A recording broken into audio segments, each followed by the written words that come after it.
people don't realize how important philosophy is. You're not going to change chronic OCD in 5 CBT sessions. That was often the recommended sort of 5 CBT sessions. I mean, no way. Of course, if you're doing lots of sessions and you're working and changing and shifting, you'll make a change. But you're not going to do it in that time. It's ridiculous. Any of these quick fix ideas, some intensive OCD course for a week, forget it. You're not going to do that. You're not going to break a chronic pattern that you've been in for years in suddenly 3 or 4 days. It doesn't happen. You don't even break those patterns in the gym. If you're trying to do some new workout routine, they don't become sort of embodied and feel like your new life.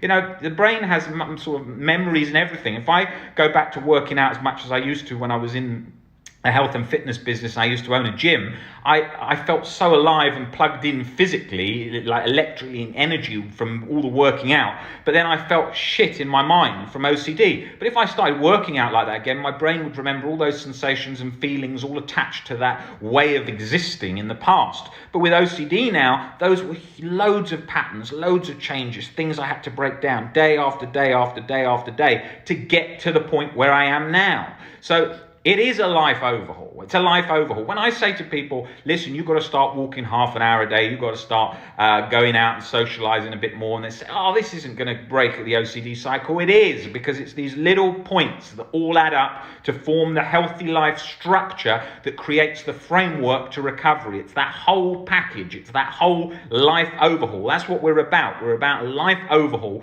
changing and shifting perspectives, getting into the core fears, looking at everything to get rid of chronic guilt and chronic anxiety. That means none of that lingering in the background. I'm not talking about a coasting phase recovery, easy to get into and part of the journey, a necessary part of the journey, but I'm talking about getting fully under those emotions that are clinging on for dear life, day upon day, every minute of the day. We're talking about getting under that. It's a full recovery. It's not some idea that I've made up some concept. It's reality. Recovery by definition has to be absence of chronic anxiety, absence of chronic guilt. That's what it is. It's nothing else than that. There's no things that you hear online. People say, well, my idea of recovery is this. No, it's a definition thing. It's a definition. It's a fact. Recovery is the absence of chronic anxiety and chronic guilt and whatever other uncomfortable sensation that OCD is trying to attach to. That has to be the definition. Can't be anything other than that. So that's key. And then people say, well, what if I can't do that? If you've got a brain and if you're a human being and you can learn to shift those beliefs, that's all there is fueling it. There is no treatment-resistant OCD. It doesn't exist. Saying we're all scared, it doesn't exist. I've never seen a case.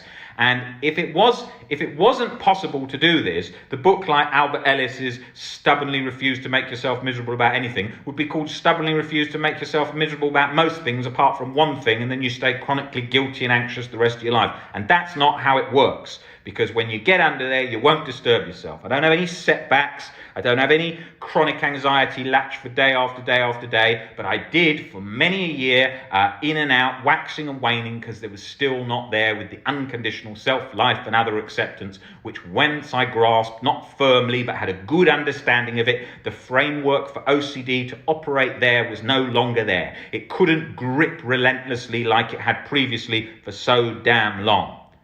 So yeah, that is an optimistic speech about the recovery process and from the depths. It's not, oh, you're worse than anyone else, because you're not. You're definitely not worse than anyone else. Chronic guilt, chronic anxiety, real event, real harm OCD, every single thing you can think of, POCD, ROCD, not one's relentlessly harder than the other, although real event and harm OCD can often feel more disabling at times. They can all latch and make it be worse for people. You know, some people are suicidal over ROCD, some people are suicidal over POCD. It doesn't matter. It's about the beliefs and the perspectives that you hold about those things.